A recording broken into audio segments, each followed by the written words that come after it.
주시면은 더 넣어서 하도록 하겠습니다. 우리 부총리님 말씀 들어보니까 예. 요 얘기하는 데서 약간의 한쪽 편중이 있는 느낌. 그렇습니까? 아닙니다. 아닙니다. 저는 양쪽을 본인의 노후를 대비한 뭐 그런 감정이 약간 한쪽에 들어있는 느낌이 싹 들었어, 그죠? 좀 느껴집니다. 아닙니다. 저는 공정하게. 사람이 그런 게 없을 수가 없죠. 예. 나도 집안인데 나중에 어떡하지 뭐 그런 게 살짝 느껴졌다고 말이야. 아이고 죄송합니다. 어쨌든 이런 쟁점이 이렇다 그런 얘기죠. 주요 쟁점이니까. 근데 저기 나중에 우리가 한번 해볼 건데 내가 제일 궁금한 게 그런 거 하나 있어요. 우리 지금 실시간 누가 체크하고 있죠? 열심히 모니터링하고 있습니다. 네. 우리가 뭘 하냐면은 이쪽에 동의하면 1번 눌러주세요. 저쪽에 동의하면 2번 눌러주세요. 이런 거 많이 하거든요. 내가 이 중에 딱 한 개만 해보고 싶은 게 하나 있는데 네. 우리가 대체적으로 이제 공감되는 게 있거든요. 아니 1주택에 실거주하는 내가 진짜 쓰는 또는 쓰려고 사놓은 잠깐 비워놓은 일시적으로 비거주하지만 내가 주거용으로 사놓은 내가 살려고 사놓은 집 한 채 이거에 때문에 내가 고통받으면 안 된다는 생각은 되게 공감하잖아요. 근데 그 중에 어떤 게 있냐면 소위 똘똘한 한 채 뭐 이래가지고 지금 아주 오랫동안 축적된 우리 사회 문제인데 여기는 통상적인 한 채는 모르겠는데 소위 초고가 막 100억 막 이래야 하는 집에 대해서 그 실거주 1주택이라고 거의 감면해주는 이거 똑같이 하는 게 맞냐 이런 논란이 있는데 제가 지금 혹시 방송 보시는 분 우리 국민 여러분 중에 제가 1번, 2번 누르기 한번 해보겠습니다. 이 실거주 1주택인데 초고가 주택에 대해서는 통상적인 보호보다는 좀 추가된 보유 부담을 하는 게 좋겠다. 초고가에 대해서는 좀 차별적으로 부담시키는 게 좋겠다에 동의하시면 1번, 그거 아니다 2번 한번 눌러주시면 좋겠습니다. 우리 1번. 국무위원님들은 전화기 뺏겨가지고 못 누르죠? 못 누릅니다.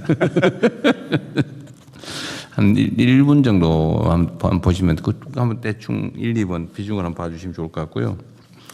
하여튼 요 의견들의 추가될 쟁점들, 이 쟁점을 좀 더 쉽게 표현해 주면 좋을 것 같긴 한데, 그죠?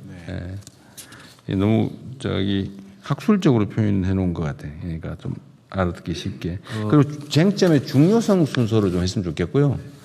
또 하나는 어쩔 수 없는 당연한 거 있잖아요. 예를 들면 아까 부동산 세제에 관한 얘기는 이게 집값 잡으려고 세금을 하는 거냐? 이거는 사실 아니죠. 이게 부수적 효과라고 할 수 있겠는데 이 대한민국의 부동산 세제는 사실은 이제 조세를 부과하기 위해서 형평성 있는 조세 이게 제일 중요한데 맞습니다.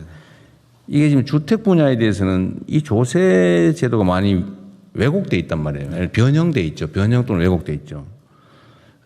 뭐 이래 공제해주고 저렇게 빼주고 뭐 이렇게 하고 이렇게 해서 너무 이렇게 많이 변형을 해가지고 조세의 기본적 기능을 못 하고 있는 게 문제인 거죠.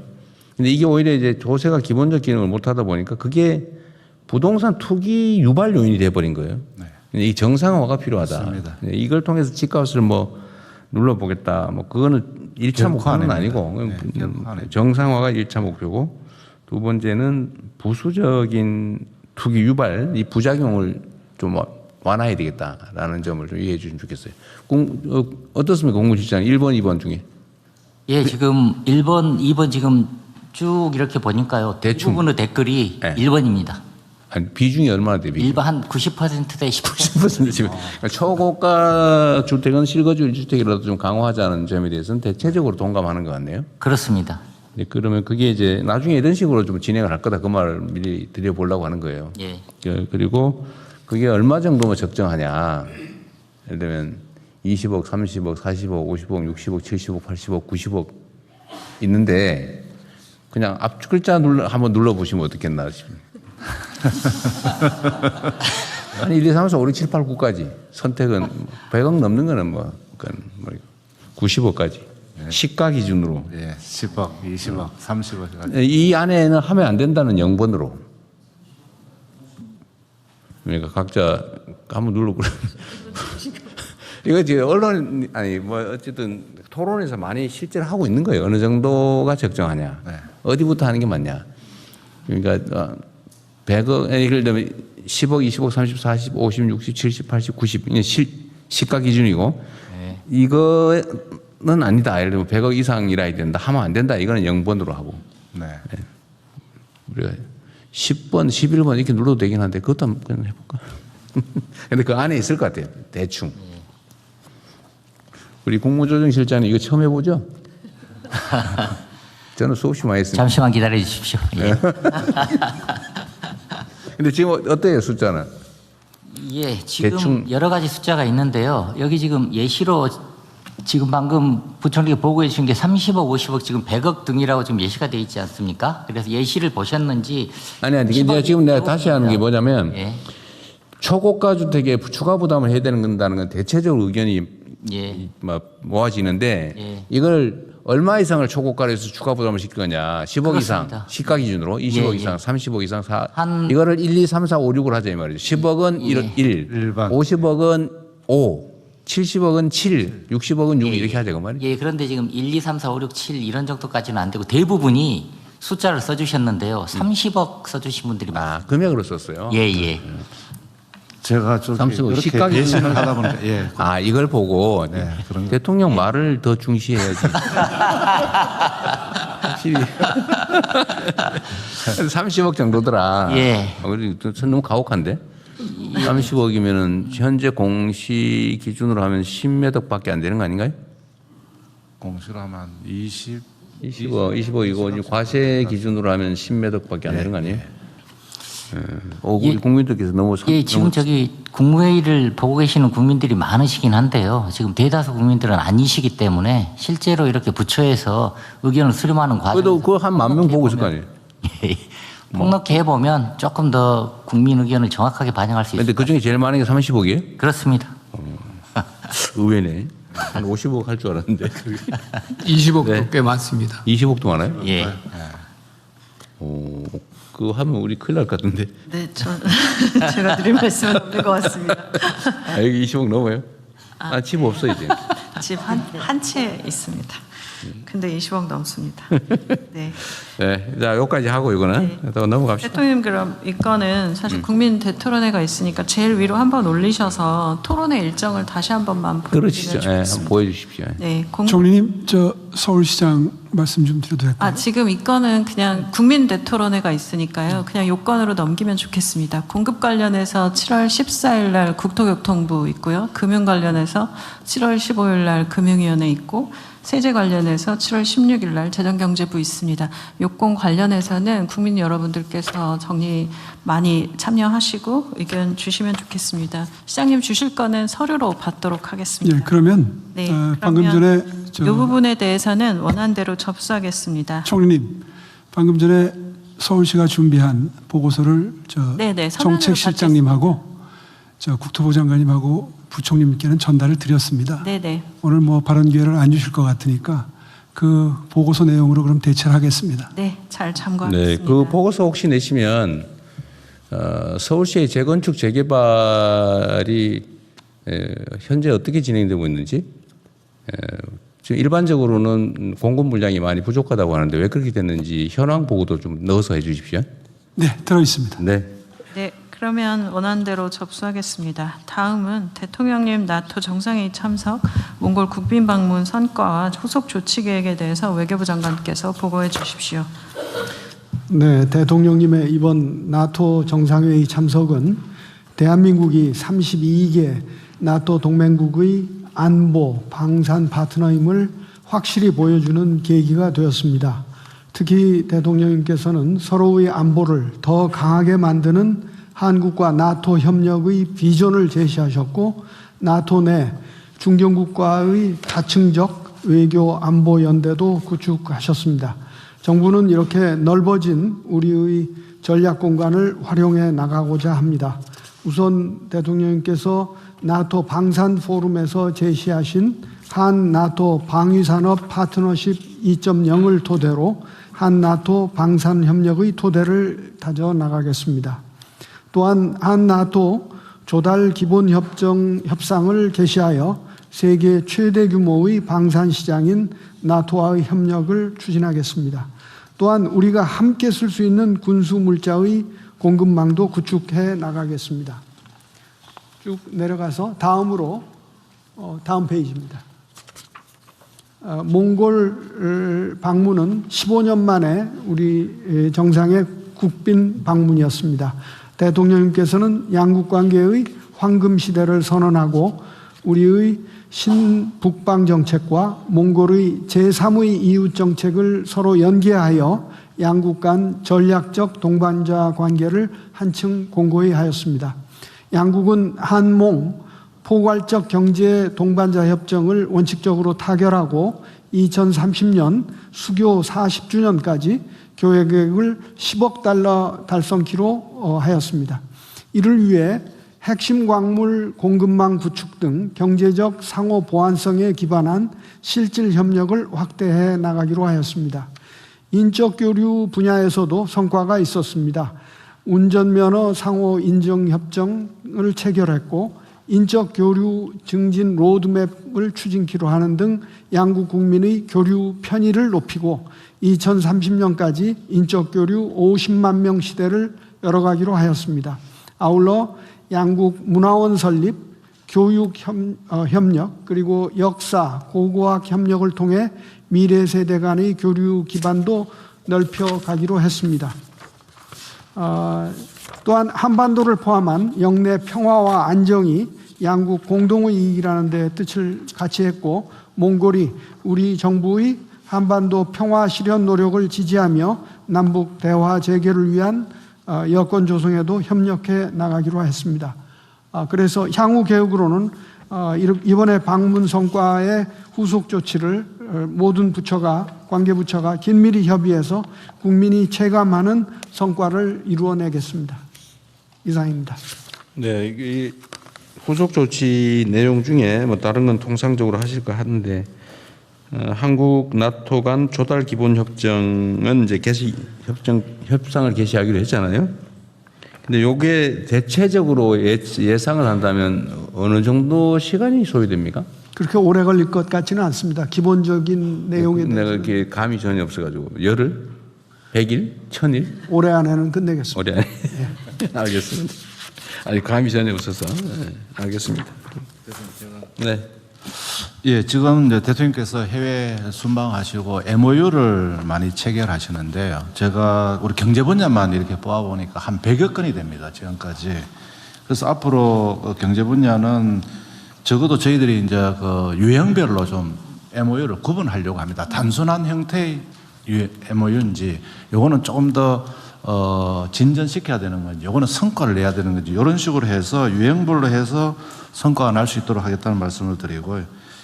그다음에 두 번째로는 그 총리실에서 이 정부 업무 평가에 좀 반영하는 건 어떤가 싶습니다. 그래야지만 이게 그냥 MOU는 MOU다. 이게 이제 그동안에 뭐 묵시적인 어떤 또 그런 식으로 했거든요. 이번에는 좀 다르게 MOU에 대한 그 이걸 이행 진척도를 좀 평가에 좀 반영해 주시면 어떨까 하고요. 그다음에 세 번째 코트라 등 경제 외교 포털에서 우리의 성과를 좀 이렇게 상시적으로 이렇게 하고 진행 사항도 좀 해가지고 기업들이 또 알고 저런 걸 정부가 했으니까 우리도 이런 쪽을 좀 해야 되겠다 하는 이런 식의 성과를 어떻게 낼 수 있는 부분은 재경부가 관련 경제 분야는 관련 부처들하고 이렇게 챙겨 나가도록 하겠습니다. 많은 협조를 해주시면 성과를 내도록 하겠습니다.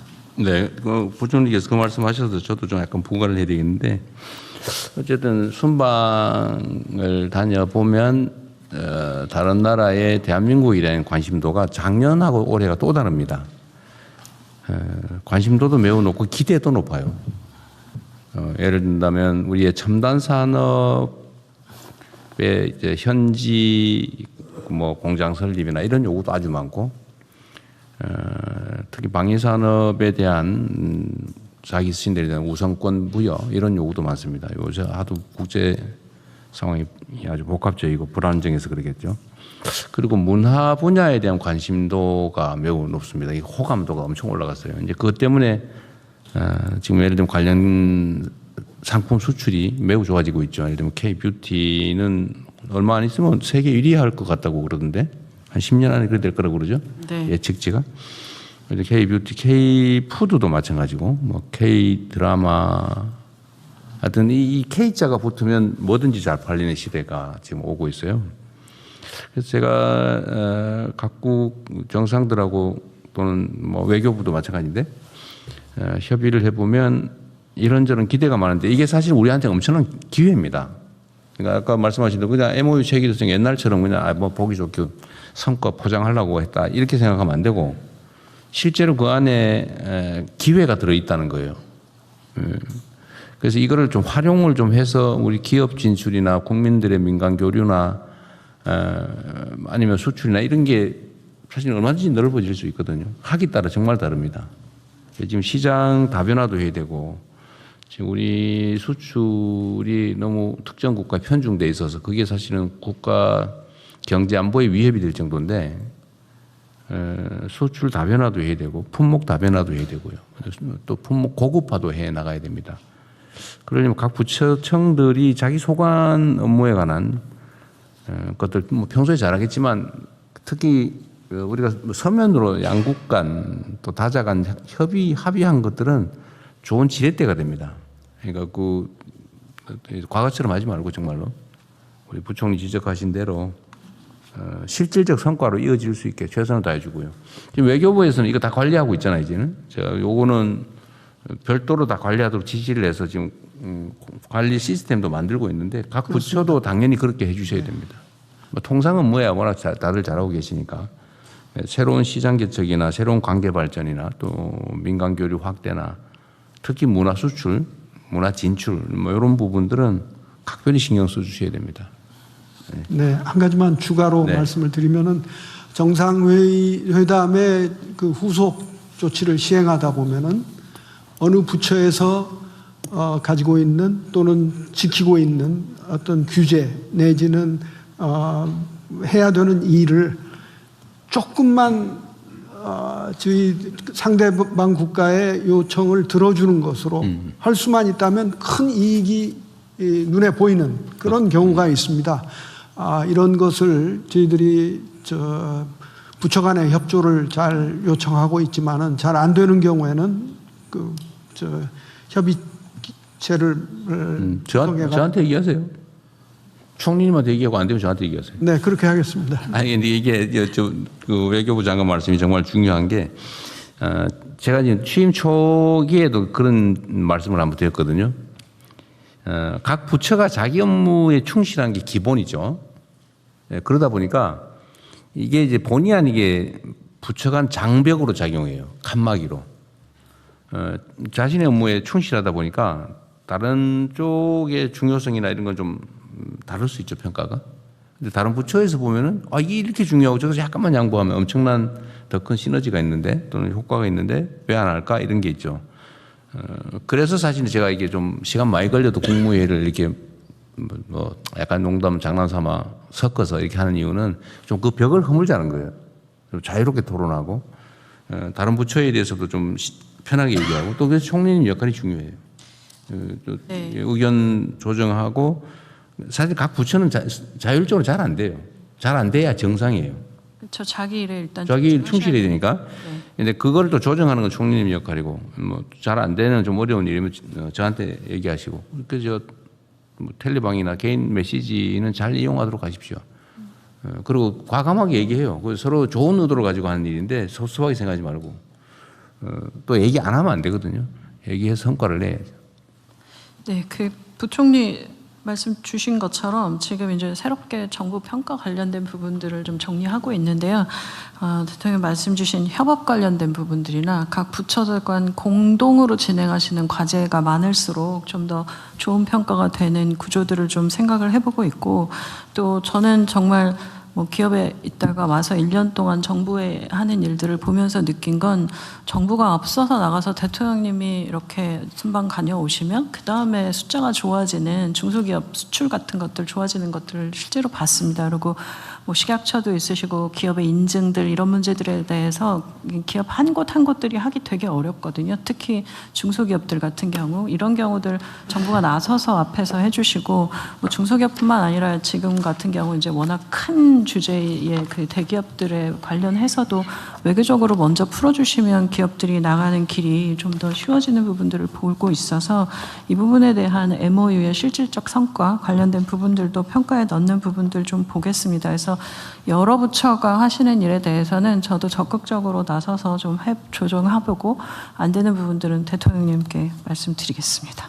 네, 어쨌든 각 부처 간 협업에 신경을 많이 쓰시고 이때까지 사실은 지금까지 지금 고위공직자로 성장해 오신 분들은 이게 너무 익숙해 있어요.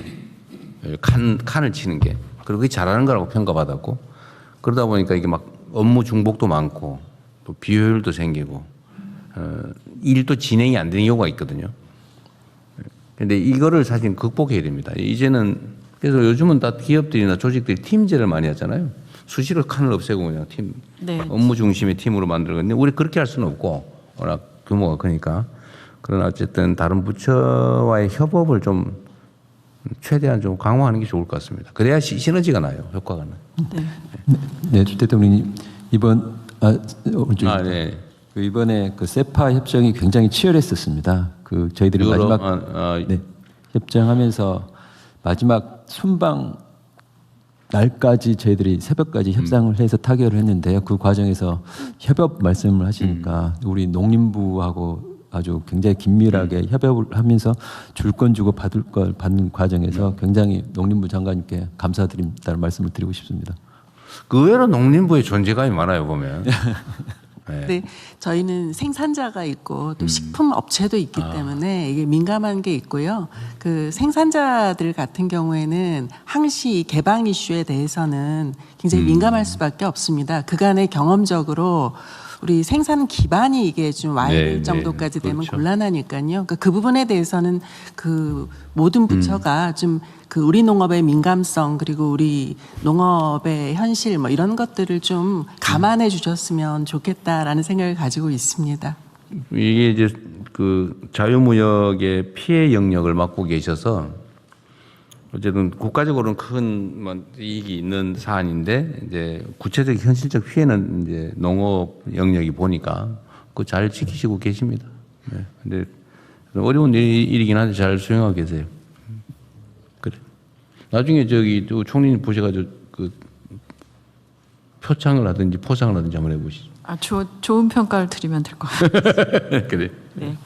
그 뭐 한 가지 더 사실 두 분 부총리 계시는데 그 문화부도 경제부처가 되고 행안부도 경제부처가 될 정도로 모든 분야가 다 경제가 되고 있고 또 AI 기술, 과학기술 안 들어가는 분야가 없고 이런 상황이기 때문에 정말 말씀하신 협업 그리고 부처 간의 역할의 이 공동작업 이런 것들은 너무 중요해지는 시대가 되고 있는 것 같습니다. 그 부분 다시 한번 말씀드리고요.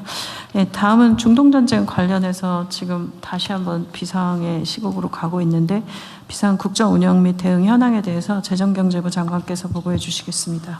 예, 지금 장관입니다. 최근 또 미국 이란 간의 관계가 개선되는 조짐을 보이다가 무력 충돌이 재개되고 있고 미국 트럼프 대통령이 호르무즈 봉쇄하고 20% 통행 요율을 부과하겠다고 할 정도로 또 악화되고 있는 그런 상황입니다. 그리고 공동해사정보센터가 호르무즈 통과 선박의 위험도를 7월 7일자로 심각으로 이렇게 상향한 그런 상황입니다. 이에 따라서 유가는 브렌트유가 70불대 후반까지 갔다가 오늘 아침에는 80불대로 또 다시 올라갔습니다. 그리고 WTI 유가도 60불대 갔다가 또 다시 78불대까지 올라가는 이런 상황까지 또 유가가 또 반등하는 그런 모습을 보이고 있습니다. 환율은 SK 하이닉스의 그 미국 주식 예탁 정서 발행 등 여러 가지 상황에 따라서 1,490원 후반대로 이렇게 좀 보이고 있습니다. 이란 중동 전쟁에도 불구하고 좀 전에 대통령께서 말씀해 주신 바와 같이 이제 수출은 아주 호조세를 보이고 있습니다. 1월에서 5월 달까지 금년도 경상수지가 1,400억 불 정도가 되는데요. 작년에 연간 1,230억 불이었습니다. 그 1,230억 불도 역대 최대라고 했는데 그 역대 최대를 5개월 만인 5월 달까지 그것도 한 200억 불 가까이 초과해서 달성하는 이런 또 호조세를 보여서 감사를 드리고 있습니다. 원유는 7, 8월 달 전년 평균 대비 100%를 해서 7, 8월까지는 좀 괜찮습니다만 A주시에서 더 확보하도록 하겠습니다. 나프타는 7월 기준으로 100% 수준을 확보한 상황입니다. 그리고 휘발유나 경유 가격은 최고 가격제 인하 조치에 따라서 1,800원대로 하락한 그런 상황입니다. 그러나 이러한 측면에도 불구하고 여전히 그 물가 상승이 높은 수준이고 또 청년층을 중심으로 하는 고용이 어렵고 또 환율이 최근에 좀 낮아지고 있습니다만 높은 수준이고 금리도 또 올라갈 그런 가능성이 높은 상황이기 때문에 민생 경제의 최우선의 어떤 정책 우선순위를 두고 정책을 추진하도록 하겠습니다. 물가입니다. 물가는 지난번에 저희들이 민생 물가 대책으로 1조 원 이상을 투입하는 대책을 마련했는데 1차적으로는 신속 집행에 최선을 다하겠습니다. 그리고 9월 되면은 이제 추석이 다가옵니다. 추석 민생 안정 대책도 지금부터 추가적으로 좀 방안을 마련해서 적어도 하반기에는 평균적으로 물가가 3%보다는 떨어지도록 그런 범위 내에서 관리하도록 최선을 다하겠습니다. 공급망 같은 경우는 좀 전에 보고 드린 바와 같이 원유나 나프타는 좀 상황이지만 여전히 좀 불확실성이 있기 때문에 긴급 수급 조정 조치를 연장하고 또 매점 매석 금지 조치도 연장하는 등 최대한 안정화되도록 하겠습니다. 그리고 품목별로 국내 생산 촉진이라든지 비축 확대라든지 해외 생산 기반 마련이라든지 수입 다변화 등을 통해서 이번 기회에 K 공급망을 근원적으로 좀 안정화시키는 노력을 하도록 하겠습니다. 고용은 어제 대통령 모시고 제가 청년 대책을 발표하면서 청년 전문 인력을 20만 명 이상 양성하고 또 민간 공공의 20만 개 일자리 그리고 또 창업 10만 개에서 30만 개 이상의 일자리 창출을 했습니다만 이에 더해서 또 더할 것이 없는지 찾아서 청년 일자리 회복 방안을 또 마련토록 하겠습니다. 뭐 이쪽 부분은 아무리 해도 부족하다고 저희들 생각하고 있습니다. 환율 금리 관련해서는 원화 국제화 로드맵을 지속적으로 추진하도록 하겠습니다. 7월 달에 발표하고 그러면서도 리스크 관리에도 최선을 다하겠습니다. 금리 상승 기대감에 따라서 중소기업이나 소상공인들의 어려움을 감안해서 취약차주 금융부담 완화 방안도 현재 마련 중에 있다는 보고를 드리겠습니다. 정부는 민생이 제1번 중에 1번이라는 그런 경각심을 가지고 최선의 노력을 다해서 정책을 마련하고 또 밤을 새워서라도 또 실행을 하도록 하겠습니다. 이상 보고를 마치겠습니다. 지금 석유 가격 최고 가격제를 계속 유지하고 있는데, 네네. 지금 현재는 휘발유가 평균이 1,879원, 경유가 1,864원이라는 거잖아요. 이게 지금 전쟁 전에는 1,600원대. 네, 1,600원대 후반 또 서울 같은 1,700원 정도였어요. 후반 정도였었습니다. 아직도 한 150원, 200원 가까이 비싼, 한 50원 비싼. 호르무즈가 조금 안정화되면은 저희들이 조금 더 이제 낮출까 했었는데. 또 근데 지금 국제 원유 가격 다시 올라간 원유 가격 때문에는 정부 부담이 생기는 상황 정도 되나요? 네, 그렇게 됩니다. 이 가격하고. 어쨌든 지금 전 국제적인 평가로는 어쨌든 석유 제품 가격 관리가 우리 물가 안정에 크게 도움이 됐다고. 크게 도움이 되고 한국은 어떻게 그렇게 석유도 안 나는 나라가 잘 관리하고 있느냐 하는 이런 데 대해서 관심을 굉장히 많이 가지고 있습니다. 근데 기재부 장관이 잘해서 그렇죠. 아니, 대통령이 잘해서 그렇습니다. 총리님이 잘해서. 저는 아직 얼마 안 됐습니다.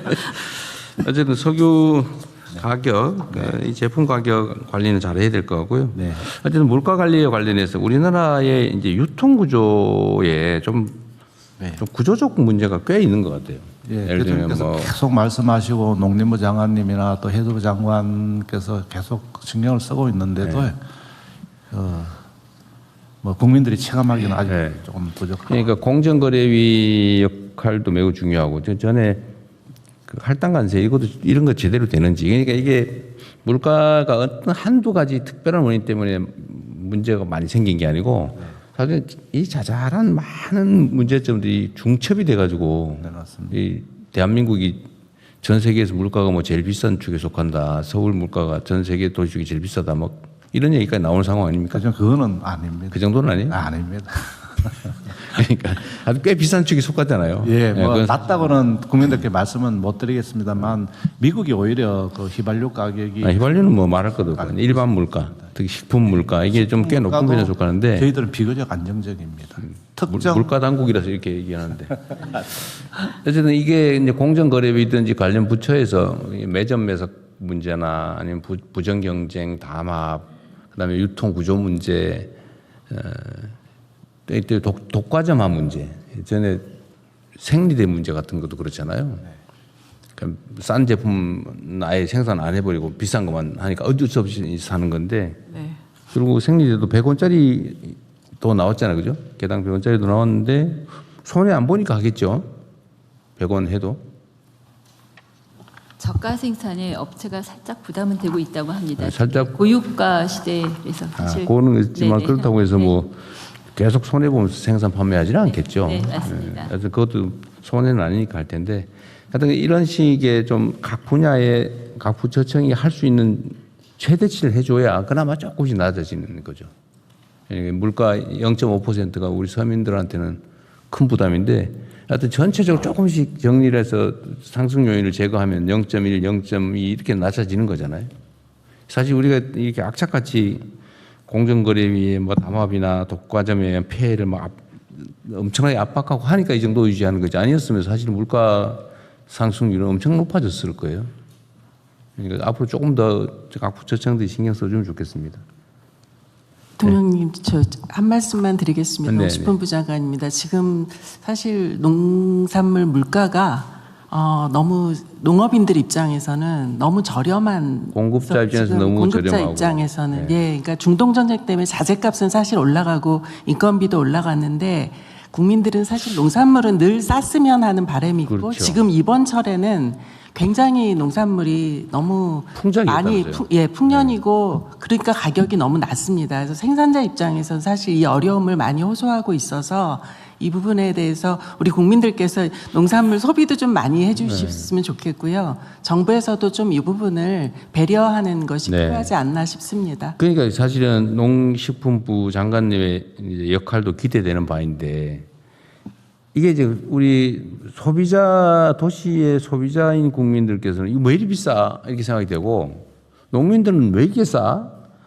근데 농산물 생산 현지 가격이 떨어져도 이 소비 가격은 안 떨어진단 말이에요. 맞습니다. 그러니까 이게 괴리가 되는데 어쨌든 이거를 이 유통 구조를 뭐 지금 최선을 다하고 있는 건 그 작업도 하고 알지만 있습니다. 유통 구조를 근본적인 계획을 좀 해야 된다니까요. 예. 어쨌든 이게 좀 힘들더라도 네. 이런 기회가 잘 안 옵니다. 맞습니다. 안 그러면 이 저항 때문에 쉽지가 않은데 예. 또 유통 구조 개혁에도 좀 신경을 쓰시고 예를 들면 구조적으로 뭐 계약 재배라든지 아니면 예. 직거래나 이런 거 늘려야죠. 요즘 많이 늘어나긴 하거든요. 맞습니다.